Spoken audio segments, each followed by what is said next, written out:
जी बिस्मिल्लाहिर्रहमानिर्रहीम respected students, Assalamu alaikum warahmatullahi wabarakatuh. Today's our lesson for class 12th subject political science is political conflicts over language. Previously we discussed organization and reorganization of states, लेकिन आज़ादी होने के बाद जब states हो गई, reorganisation हो गई स्टेट्स में, उसके बाद एक और मसला पैदा हो गया। वो क्या था? पॉलिटिकल कॉन्फ्लिक्ट और लैंग्वेजेस। पॉलिटिकल कॉन्फ्लिक्ट हो गया किसके ऊपर? हो गया लैंग्वेजेस पर, जबानों पर, बोली पर। Independence brought linguistic division and regionalism in India. जब आज़ादी हो गई, आज़ादी ने क्या लाया? आज़ादी ने क्या हो गया? ब्रॉट लिंग्विस्टिक डिवीजन, जबान लिंग्विस्टिक जो है ज़बानें, उनका डिवीजन हो गया, अलग अलग हुई, अलग अलग ज़बानें हो गई। लिंग्विस्टिक डिवीजन, ज़बानों का अलग अलग हो गया, डिवीजन हो गया। एंड रीजनलिज्म इन इंडिया, और रीजनलिज्म जो है, इलाके जो है, तो रीजनलिज्म हो गया। तो रीजनलिज्म क्या है? तो इसने क्या कि जब इंडिपेंडेंस हो गई, इंडिपेंडेंस की वजह से एक तो हो गया डिवीजन, किसमें? लिंग्विस्टिक्स में और रीजनलिज्म में आ गया। In regionalism in Indian politics, Indian politics में एक तो डिवीजन हो गया, लिंग्विस्टिक डिवीजन हो गया, लिंग्विस्टिक डिवीजन हो गए, और रीजनलिज्म इन इंडिया हो गया पॉलिटिक्स में। The frames of Indian constitution did not share the Indian boundary. लेकिन जब फ्रेम हो गई इंडियन कॉन्स्टिट्यूशन, उन्होंने कोई बाउंड्री नहीं दे दी उस वक्त। जब उन्होंने कॉन्स्टिट्यूशन जो फ्रेम हो गई, तो उनने उस वक्त जब ये डिवीजन हो गया, ये लिंग्विस्टिक डिवीजन हो गया या रीजनलिज्म आ गया, तो उनने कोई उस वक्त बाउंड्री नहीं दी थी। जिन्होंने ये वो the framers of the constitution है, उनको उस वक्त उन्होंने कोई बाउंड्री नहीं दी थी। तो उस वक्त क्या हो गया? तो उससे क्या हो गया? Linguistic agitation for creation of state started with Telangana movement in 1953। तो सबसे पहले क्या हो गया? जो लिंग्विस्टिक एजिटेशन जो शुरू हो गई, ज़बान पर जो एजिटेशन शुरू हो गई, वो कहाँ हो गई? Creation of state. तेलंगाना जो थी, उन्हें बोला हमें अलग स्टेट दे दो। Linguistic education for creation of state के लिए started with Telangana movement in. सबसे पहले कहाँ हो गया? तेलंगाना मूवमेंट जो हो गया, वो हो गया 1953 से शुरू, पहले हो गया। तो उसमें क्या था? एक था पोटी श्रीरामुला, श्रीरामुलु था, ये एक था। ये क्या था? ये जो एक वेटरन था गांधीन का, इसने हिस्सा लिया था किसमें? साल्ट सत्याग्रह में। तो उसने क्या किया? 1946 में उसने फास्ट रखे किसके लिए? To demand the entry of Dalits in the temples of Madras. उसने क्या किया? उसने रखा, ये फास्ट रखा, व्रत रखा, किसके लिए? जो दलित्स थे, उनको मद्रास में जो टेम्पल्स थे, उनको वहाँ अंदर आने की इजाज़त नहीं थी। Undertaking a fast unto death to demand the separate state of Andhra Pradesh। तो उसने क्या किया? उसने ये रखा ये फास्ट रखा मरते दम तक कि हमें एक अलग दे दो, अलग स्टेट आंध्र प्रदेश हमें दे दो। ये दलितों के लिए हम एक अलग स्टेट दे दो, आंध्र प्रदेश दे दो।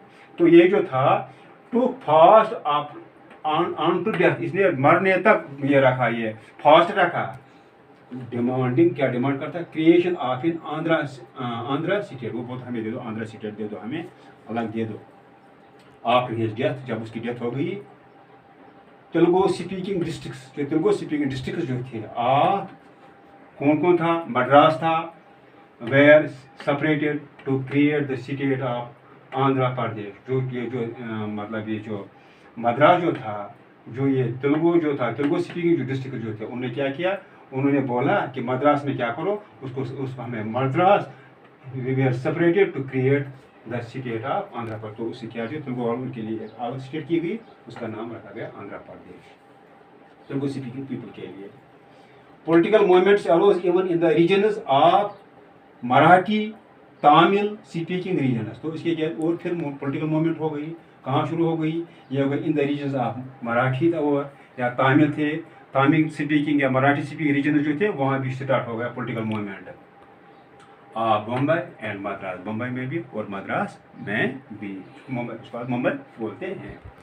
द प्राइम मिनिस्टर नेहरू जो प्राइम मिनिस्टर था, इन 1952 उसने क्या किया, 1952 में उसने क्या किया, appointed the state reorganisation commission. जो पंडित नेहरू जो था first prime minister of India जो था, उसने क्या किया, उसने ये किया, उसने 1952 में क्या किया, उसने अपॉइंटेड किया स्टेट रीऑर्गेनाइजेशन कमीशन, उसने अपॉइंट किया तो recommend organisation of boundaries of independent India, ताकि जो हम क्या करेंगे, रीऑर्गेनाइजेशन करेंगे, ताकि वो रिकमेंड करे रीऑर्गेनाइजेशन ऑफ बाउंड्रीज, कहाँ कहाँ किसकी बाउंड्री आती है, सरहदें कहाँ कहाँ किस स्टेट की आती है ऑफ इंडिपेंडेंट। जब इंडिया आज़ाद हो गया तो उसने ये क्या किया, उसने नेहरू ने 1952 में क्या किया, उसने अपॉइंट किया स्टेट रीऑर्गेनाइजेशन कमीशन किया, तो रिकम पेश करे रीऑर्गेनाइजेशन ऑफ बाउंड्रीज, कहाँ किस स्टेट की बाउंड्री कहाँ तक है ऑफ इंडिपेंडेंट इंडिया, जो इंडिया आज़ाद हो गया था। The state reorganisation commission effected in 1956, जो स्टेट रीऑर्गेनाइजेशन कमीशन था effected in 1956, the largest change of the borders in the history of India, independent India। तो उसमें क्या किया, जब उन्होंने कमीशन बनाया रीऑर्गेनाइजेशन कमीशन, तो उन्होंने क्या किया, उन्होंने सबसे बड़ी चेंज जो आ गई, लार्जेस्ट चेंज जो आ गई बॉर्डर, जो बॉर्डर थे इंडिया के स्टेटों के in the history of India जो था इंडिपेंडेंट इंडिया, उसके जो बॉर्डर से सब जो बड़ा सबसे चेंज लार्जेस्ट चेंज आ गई, तो वो कब आ गई, ये आ गई 1956 में। Largest change borders in the history of independent India, तो क्या किया, लार्जेस्ट चेंज हो गई क्या इंडिया में 1950 बॉर्डर जो स्टेट्स के बॉर्डर थे। अच्छा, हैदराबाद वाज पार्टीशन, जो हैदराबाद था उसको भी पार्टीशन किया गया अलग किया बिटवीन बम्बई, मैसूर एंड आंध्र प्रदेश। उसको जो हैदराबाद था उसको पार्टीशन किया गया बिटवीन किसके, बम्बई जो थी, मैसूर जो था और आंध्र प्रदेश था। 10 बाय 1956, जो 1956 जब आ गया, 14 states and 6 union territories had been formed on the basis of language। तो क्या हुआ, जब 1956 हो गया, रीऑर्गेनाइजेशन ऑफ स्टेट जो हो गया, जो नेहरू ने 1952 में जो अपॉइंट किया था स्टेट रीऑर्गेनाइजेशन कमीशन जो किया था, तो 1956 में क्या हो गया, 14 स्टेट्स बन गई and 6 union territories had been framed on the language पर, वो जबान पर कितनी बन गई, 14 स्टेट्स एंड 6 यूनियन टेरिटरीज बन गई कब, 1956 में। इन मे 1960, जब मे आ गया 1960 का, Bombay due to the ensuing linguistic movement, जब वहाँ लिंग्विस्टिक मूवमेंट आ गया, इंस्यूइंग linguistic movement was divided into Gujarat and Maharashtra। जो बम्बई थी, तो जब 1960 में लिंग्विस्टिक मूवमेंट शुरू हो गया किसमें, बम्बई में, तो उससे क्या गया, वाज डिवाइड इनटू, उसको डिवाइड किया गया गुजरात एंड महाराष्ट्र में। इन 1965, अब 1965 में क्या हुआ, स्ट्रिक्ट इलेक्टेड तसादुम शुरू हो गया इन मद्रास में, when Hindi was to be take effect as India's national language। उस वक्त लड़ाई तसादुम शुरू हो गया 1956 में। जब क्या हो गया, जब मद्रास में क्या किया, उन्होंने बोला कि जो हिंदी है इसको क्या किया, to take effect of India, जब हिंदुस्तान की नेशनल लैंग्वेज बन जाएगी, तो तसादुम शुरू हो गया मद्रास में। तो entire south India faced burning situation over this issue. जो साउथ जो था इंडिया का, जो उसमें एक बर्निंग सिचुएशन बन गई, एक बर्निंग क्या हो गया, बर्निंग सिचुएशन हो गई साउथ में, क्योंकि जब उन्होंने बोला कि हिंदी को हम क्या करेंगे, हिंदी को हम रखेंगे नेशनल लैंग्वेज रखेंगे, क्योंकि वो साउथ वाले जो थे वहाँ इंग्लिश का असर था, तो उन्होंने बोला, उन्होंने बहुत वहाँ तसादुम शुरू हो गई, बहुत लड़ाई शुरू हो गई। तो उन्होंने जब किया, कब हो गया, जब क्या किया, जब मद्रास में when Hindi was to be taken effect, जब उन्होंने बोला कि जो हिंदी है हम इसको नेशनल लैंग्वेज बनाएंगे। Language riots emergent in a simple factor of violence throughout India. तो उससे क्या हो गया, पूरे हिंदुस्तान में क्या हो गया, लैंग्वेज जो थी उस पर क्या हो गया, रियॉर्ड्स हो गए, फसादात हो गए, पूरे हिंदुस्तान में वायलेंस हो गई throughout India.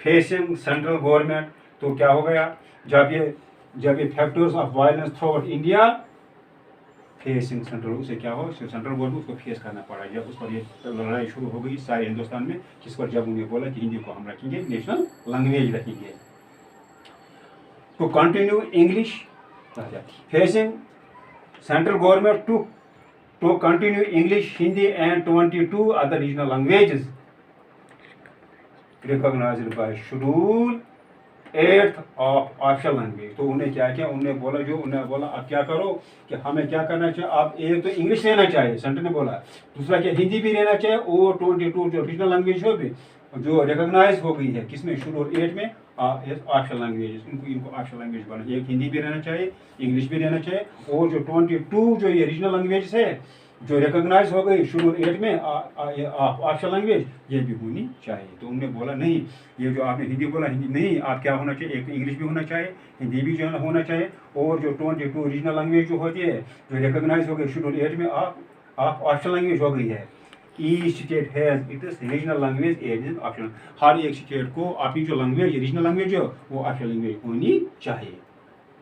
The demand for Punjabi Sabha in 1966 led to the division of Punjab into 2 parts। उसके बाद क्या हो गया, उसके बाद डिमांड आ गई पंजाबी सभा की इन 1996 में, तो उससे क्या हुआ, the division of Punjab into 2 parts. तो उससे क्या हो गया, जो पंजाब जो था पंजाब के 2 पार्ट्स हो गए। जब कौन से हो गए, जब ये हो गए डिमांड हो गई पंजाबी सभा की 1966 में, तो क्या हो गया, जो डिवीजन हो गई पंजाब को इनटू 2 पार्ट, 2 हिस्सों में। ये क्या हो गया, Punjabi speaking state of Punjab, तो जो पंजाबी बोलते थे तो उनको पंजाबी बोलते थे, तो उसमें क्या हो गया, Punjabi speaking state of Punjab जो पंजाबी बोलते थे, and Hindi speaking state of Haryana, तो दूसरे हो गए, एक हो गई पंजाबी उनके लिए पंजाब हो गया, जो हिंदी बोलते थे उनके लिए हरियाणा हो गया। Pahari speaking people of Punjab later became Himachal Pradesh, जो पहाड़ी बोलते थे, पहाड़ी लैंग्वेज बोलते थे, उनके लिए लास्ट क्या हो गए, आखिर में उनके लेटर हो गए, उनको हो गए हिमाचल प्रदेश। उनके लिए जो पंजाबी बोलते थे उनके लिए पंजाब हो गया, जो हिंदी बोलते उसके लिए हरियाणा हो गया, और लास्ट में जो पहाड़ी स्पीकिंग पीपल थे पंजाब के थे, उनको लेटर क्या हो गया, उनमें हिमाचल प्रदेश हो गया। इन 1972, अब 1972 में क्या हो गया, another major organisation took place, और एक ऑर्गेनाइजेशन जो थी ऑर्गेनाइजेशन थी उसने टुक प्लेस, तो उसने शुरू हो गया टुक प्लेस इन 1972 में। Meghalaya was carved out of Assam, Meghalaya को किसने किया, उसको कार्व किया किससे, आसाम से इन 1972 में, जो मेघालय था उसको आसाम से कार्व्ड किया गया। अच्छा, लेटर इवन मणिपुर भी था, त्रिपुरा वेयर क्रिएटेड, त्रिपुरा भी मणिपुर भी क्रिएट हो गया, त्रिपुरा भी क्रिएट हो गया, क्रिएटेड इन द सेम उसी साल में। इन 1987 स्टेट्स ऑफ अरुणाचल प्रदेश, 1987 में क्या हो गया, एक स्टेट कौन सी, अरुणाचल प्रदेश हो गई, मिजोरम वेयर क्रिएटेड वायर, ये क्रिएट हो गई, या कोई अरुणाचल प्रदेश और मिजोरम भी क्रिएट हो गए। वायर नागालैंड एग्जिस्टेड इन 1963, जो नागालैंड जो था वो 1963 से एग्जिस्ट करता था, चलता था। Languages have been the sole basis of partition, जो लैंग्वेजेस जो होते हैं ये सोल हो गया, वायर अकेला नहीं है, ये सोल बेस ही नहीं होती है, अकेला ही नहीं होती है पार्टीशन के लिए। Language are not been the sole base of party, हम ये नहीं कहेंगे कि वाहिद ही है लैंग्वेज ही है वो जिससे पार्टीशन होता है। द क्रिएशन ऑफ झारखंड, जब क्रिएशन झारखंड की हो गई, छत्तीसगढ़ की हो गई, उत्तराखंड की हो गई इन 2000 में, जब झारखंड की हो गई या छत्तीसगढ़ की हो गई या उत्तराखंड की हो गई इन 2000 में, प्रूव्ड, उसने क्या किया, दिस पॉइंट, उसने ये पॉइंट प्रूव किया, the demand for separation is yet not over, अभी जो सेपरेशन जो है ये अभी हम मुकम्मल तौर पर नहीं हो गई, ये सेपरेशन जो अभी मुकम्मल नहीं हो गई। इन 2009 में क्या होगा, this demand had been more vociferous, तो उससे और बढ़ गई, वॉइसिफ्यूरियस हो गई, शोर अंगेज हो गया, कब हो गया 2009 में, स्पेशली इन तेलंगाना, तेलंगाना जो था जो उसको और हो गई, the demand had become more vociferous especially in Telangana में। ओवर 73 ईयर्स ऑफ इंडिपेंडेंस, 73 साल गुजरने के बावजूद आज़ादी के 73 साल गुजर गए, 73 ईयर्स है प्रूव, उसने प्रूव किया लैंग्वेज टू बी, जो लैंग्वेज है ए वे ऑफ अरेंजिंग, ये एक वे है अरेंजिंग किसके लिए, अरेंजिंग डाइवर्सिटी। डाइवर्सिटी ये मुतबादिल शाई है। डाइवर्सिटी मीन मुतबादिल शाई, मुख्तलिफ रंगारंगी है। तो उन्होंने बोला ये प्रूव हो गया 73 ईयर्स ऑफ इंडिपेंडेंस, जब प्रूव किया कि लैंग्वेज टू बिहेवियर ये एक वे है ऑफ अरेंजिंग डाइवर्सिटी। ये भी एक शाय है, मुतबादिल शाय है डाइवर्सिटी के लिए।